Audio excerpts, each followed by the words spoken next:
आइए आज आपको हम अवगत कराते हैं राजधानी पटना के अपराध जगत से। राजधानी पटना में पिछले 24 घंटे में 3 लोगों की हत्या कर दी गई। सबसे निर्मम हत्या मसौढ़ी की है, जहां एक पत्नी ने अपने ही पति को अपनी प्रेमी के साथ मिलकर चाकुओं से गोद गोद कर मार डाला। दरअसल सड़क किनारे फल बेचने वाला किसी प्रकार फल बेच करके अपने परिवार का गुजारा करता था। उसकी पत्नी रेखा और उसका प्रेमी नौशाद, दोनों के बीच अवैध संबंध था और उसका पति इसे मना करता था, लेकिन वो मानती नहीं थी। बार बार कहने के बाद भी जब वो नहीं मानी तो एक आध दिन उसके पति ने रेखा की पिटाई की।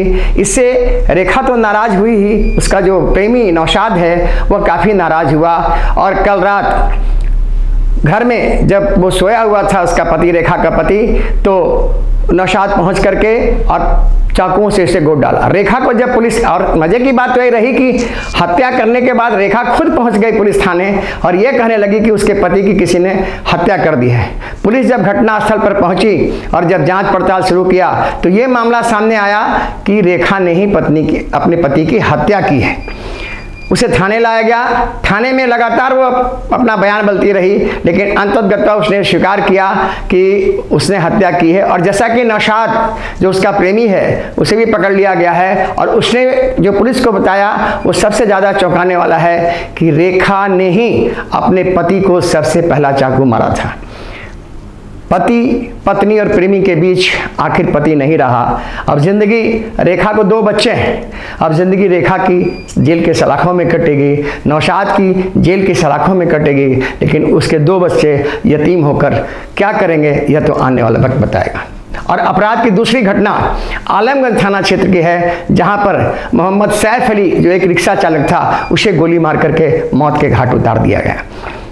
सैफ ई रिक्शा चलाने का काम करता था और आपसी विवाद में उसकी गोली मार के हत्या हुई है। हालांकि जहां से हत्या हुई वहां से थाने की दूरी महज 100 मीटर की है, लेकिन बावजूद इसके अपराधी आराम से हत्या करते हैं सैफ की और आराम से निकल जाते हैं। और तीसरी घटना पुनपुन की है। मसौढ़ी के पुनपुन बांध पर 10 वर्षीय छात्र की गोली मार करके हत्या कर दी जाती है।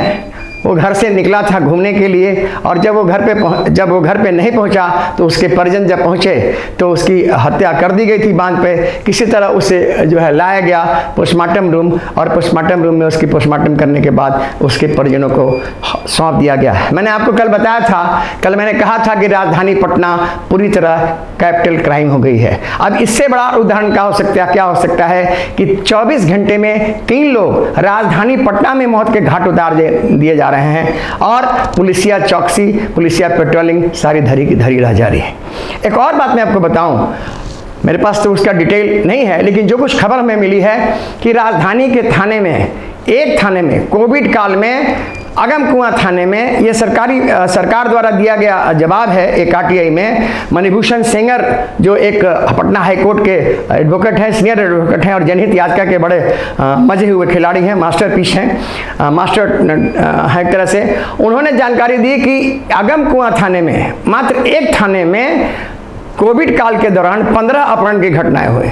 तो अपराध का क्या आलम है यह आप खुद देख लीजिए। विधानसभा का सत्र चल रहा है, विधानमंडल के दोनों सदन चल रहे हैं और इस बीच राजधानी में 24 घंटे में 3 लोगों को मौत के घाट उतार दिया जाना कानून व्यवस्था पर अपने आप में एक सवाल है। एशन श्याम, न्यूज़ भारत वर्ष, पटना।